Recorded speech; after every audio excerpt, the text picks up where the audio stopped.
மாண்பு உறுப்பினர் ஆஸ்டின் அவர்கள். மாண்புமிகு பேரவைத் தலைவர் அவர்களே, அவை முன்னவர் அவர்கள் இங்கே ஒரு கருத்தை சொன்னார்கள். மானிய கோரிக்கையிலே நீங்கள் பேசுகின்ற பொழுது மானிய கோரிக்கையிலே பேசுங்கள் என்று சொன்னார்கள். மானிய கோரிக்கையில் தான் பேசணும்.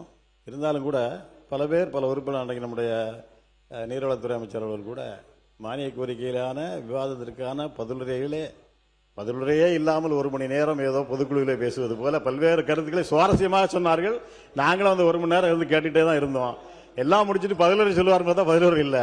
அதனால் 1-2 மக்களுடைய கருத்துக்களை மட்டும் நாங்கள் எடுத்து வைத்துவிட்டு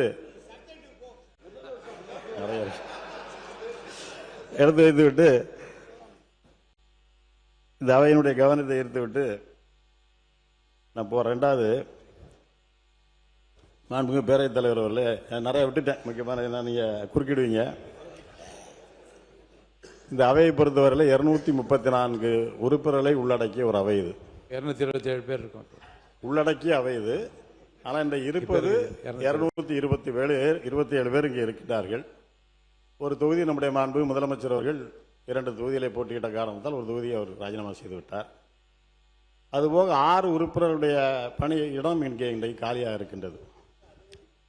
6 உறுப்பினர்கள் பதவியேற்ற 1 மாதத்திலே தங்களுடைய பதவியை ராஜினாமா செய்து விட்டார்கள். என்ன காரணம் என்பது இன்று முழுமையாக வெட்ட வெளிச்சமா யாருக்கும் தெரியவில்லை. ஆனால் அவங்களுடைய விருப்பம். ஆனால் மக்களுக்கு தெரிகின்றது. இல்லை, என்னுடைய கோரிக்கை என்னன்னா, இந்த 6 தொகுதிகளுடைய மக்களுடைய குரல் இந்த அவையிலே இன்றைக்கு முடக்கப்பட்டிருக்கின்றது. அவர்களுக்கு குரல் கொடுப்பதற்கு இன்றைக்கு ஆள் இல்லை. கிட்டத்தட்ட 3 மாத காலம் ஆகிவிட்டது. ஒரு தேர்தலிலே போட்டியிடுவது, வெற்றி பெறுவது எவ்வளவு சிரமம் என்பது எங்களுக்கெல்லாம் தெரியும். 1 மாத காலம் கடுமையாக அந்த 6 உறுப்பினரும் அங்கே பணியாற்றியிருப்பார்கள். மக்கள் வாக்களித்த மக்கள் 60 வயது 70 வயது 80 வயது தாண்டியவர்கள் எல்லாம் நடக்க முடியாத அளவிலே கூட அந்த வாக்குச்சாவடிக்கு வந்து இவருக்கு ஓட்டு போட வேண்டும், இவர் ஓட்டு போட்டால் இந்த தொகுதி மக்களுக்கு நமக்கு பல்வேறு நன்மைகள் கிடைக்கும் என்ற ஒரு நம்பிக்கை, அந்த நம்பிக்கையின் அடிப்படையில் தான் அவர்கள் வந்து அங்கே வாக்களிக்கின்றார்கள். ஆனால் இன்றைக்கு அவருடைய நம்பிக்கையெல்லாம் இன்றைக்கு பொய்த்து போய்விட்டது. அதுபோல் வெற்றி பெறக்கூடிய நேரத்தில் மிகப்பெரிய ஒரு களிப்பு இருக்கும்.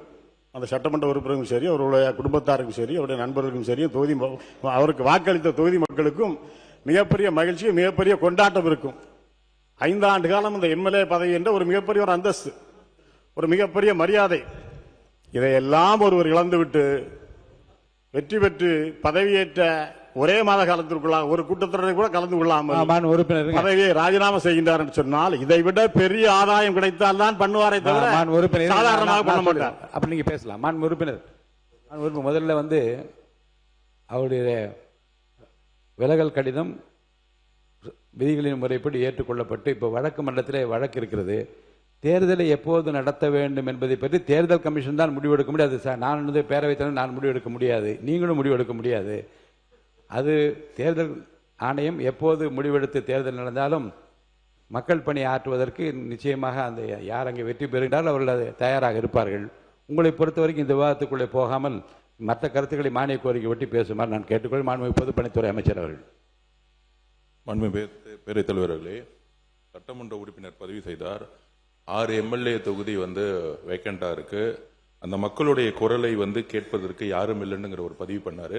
மாண்புமிகு முதலமைச்சர் அமைச்சர்களை ஒவ்வொரு மாவட்டத்திற்கும் ஒரு ஜிஓ போட்டு ஆல்ரெடி அப்பாயின்மெண்ட் பண்ணியிருக்காரு. ஒவ்வொரு மாவட்ட அமைச்சருடைய பொறுப்பு அந்தந்த மாவட்டத்தில் கூட அனைத்து சட்டமன்ற உறுப்பினர் தொகுதியை வந்து எல்லா பிரச்சனையிலும் கேட்டு உடனடியாக நடவடிக்கை எடுக்கிறது தான் மாண்புமிகு முதலமைச்சர் ஆல்ரெடி அப்பாயின்மெண்ட் பண்ணியிருக்கிறார்.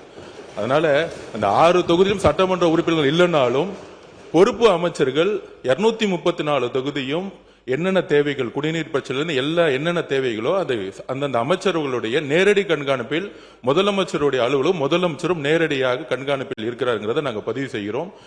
திருப்பியும் அவர் அரசியல் பக்கமே வந்துட்டு இருக்காரு. மானிய கோரிக்கை விவாத பக்கம் வரமாட்டேங்கிறாரு. சொல்லிட்டேன். மாண்பு எதிர்கட்சி தலைவர் அவர்கள். பேரவைத் தலைவர் அவர்களே, இந்த பொறுப்பு அமைச்சருங்கிறது எல்லா அரசியலையும் எல்லா முதலமைச்சர்களும் எடுக்கக்கூடிய நடவடிக்கை தான். என்னுடைய சட்டமன்ற உறுப்பினர் கேட்பது, அந்த 6 சட்டமன்ற உறுப்பினர்கள் எந்த ஒரு கூட்டத்தொடரில் கூட கலந்து கொள்ளாம தன்னுடைய பதவி ராஜினாமா பண்ணிட்டாங்க. யாரையும் அவர் குற்றம் சாட்டல, அது மக்களுடைய முடிவுக்கு அவர் விட்டு விட்டார்.